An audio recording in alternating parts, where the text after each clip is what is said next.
করে যুব আন্দোলনকে দমন করা যায়নি, যাবে না।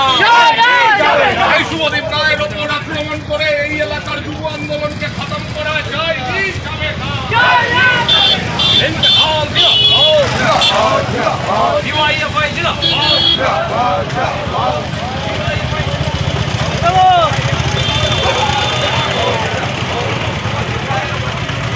আক্রমণের বিরুদ্ধে প্রতিরোধ করে তোলো।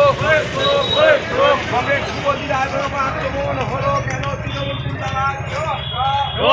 জবাব দাও।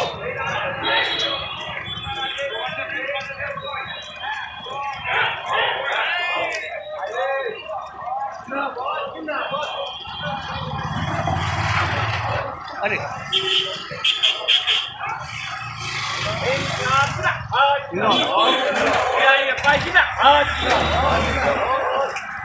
ভাই যেখানে করা হলো কেন?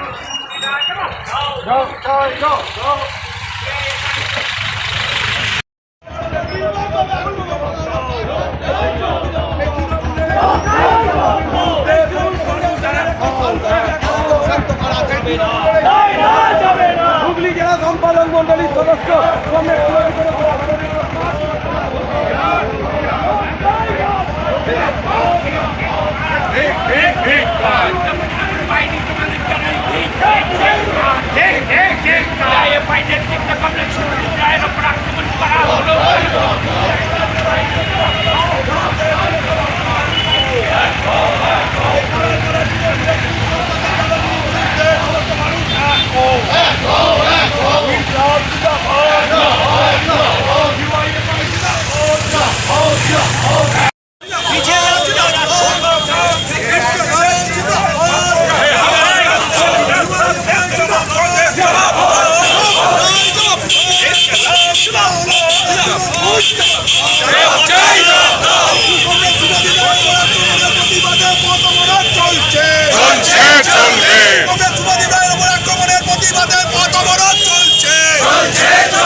গতকাল যাদবপুরে শিক্ষামন্ত্রী গাড়ি চাপা দিয়ে একজন ছাত্রকে খুন করার চেষ্টা করেছে।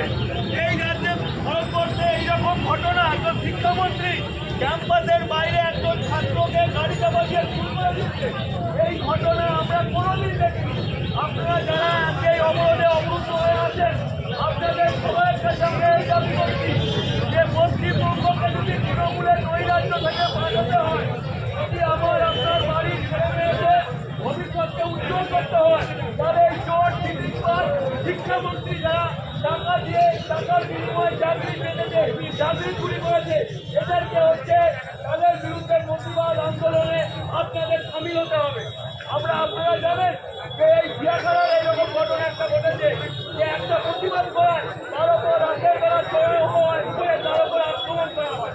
এই সারা পশ্চিমবঙ্গ জুড়ে একই তৃণমূল চুরি করবে, তারা দুর্নীতি করবে, দাদাগিরি করবে, কিন্তু তার বিরুদ্ধে প্রতিবাদ করতে গেলে তখন আপনার ওপর আক্রমণ হবে।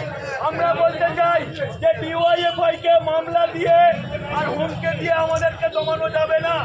গতকাল আজকে এসএফআই এর নেতারা বলেছে যে ওই মামলা করে তাদের যারা শিক্ষামন্ত্রী গাড়ি চাপা দিল আর মামলা হয়েছে তাদের বিরুদ্ধে যারা গাড়ি চাপা পড়লো। এই তৃণমূলকে পশ্চিমবঙ্গ থেকে জনগণ থেকে বিচ্ছিন্ন করতে হবে।